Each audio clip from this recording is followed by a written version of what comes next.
నన్ను 2020లో నన్ను ఆఫీస్కి పిలిపించడం జరిగింది.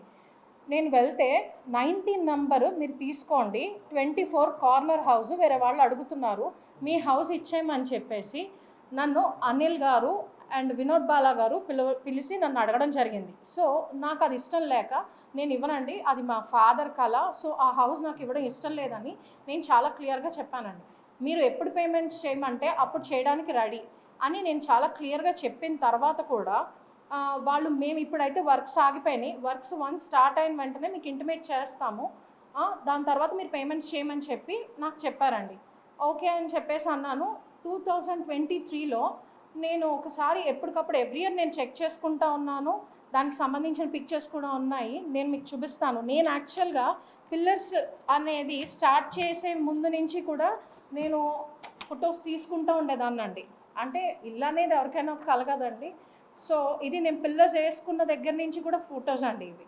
ఇది పిల్లర్స్ వేసినప్పుడు and 1 by 1 step building, actually road కూడా లెవెల్ ఉండేది కాదు. సో మేము అలాగే కొంచెం కిందకి దిగి వెళ్ళి చూసి వచ్చినవండి ఇవన్నీ. అండ్ ఇది నేను ఫిబ్రవరి 20న నేను ఇంజంక్షన్ ఆర్డర్కి వెళ్ళే ముందు కాపీ అండి ఇది, దాని హౌస్కి సంబంధించిన పిక్ ఇది. నేను వన్స్ ఇంజంక్షన్ ఆర్డర్ వచ్చిన తర్వాత ఇదండి పొజిషన్.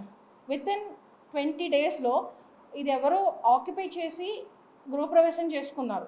నేను వెళ్ళి నేను నోటీస్, నాకు వచ్చిన ఇంజంక్షన్ ఆర్డర్ నోటీస్ అంటించేసి మరీ నేను వచ్చాను బిల్డింగ్ అనేది వెళ్ళి, నేను నోటీస్ అంటించేసి నేను లాక్ వేసుకుని వచ్చాను. దాని నెక్స్ట్ డే వాళ్ళు లాక్ పగలగొట్టుకొని మళ్ళీ ఆక్యుపై చేసుకొని వాళ్ళు ఇంటీరియర్ అనేది స్టార్ట్ చేశారు. 2013లో నాకు ఒక డూప్లెక్స్ ఫ్లాట్ అలాట్ చేశారు, HD4 103 అలాట్ చేశారు. దానికి నేను వాళ్ళు ఇచ్చిన నోటీసుల ప్రకారం డబ్బులు కడుతూ పోయాను.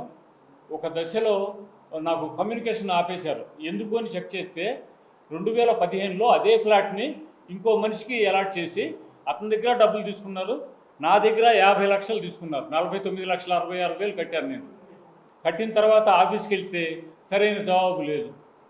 తిరిగాను, అందరినీ కలిశాను, ఉపయోగం లేదు. దాంతో DCO ఆఫీస్లో కంప్లైంట్ ఇచ్చా.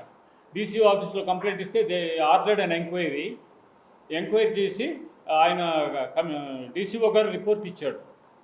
ఈ పర్టికులర్ ఫ్లాట్ విషయంలో ఇద్దరికి అలాట్ చేశారు, ఒకే నంబరు, ఇద్దరి దగ్గర ఫుల్ పేమెంట్ తీసుకున్నారు. కానీ రవితేజ్ సీనియర్ మెంబరు కనుక రవితేజ్కి ఇవ్వాలి, అతనికి ఇవ్వద్దు అని చెప్పారు.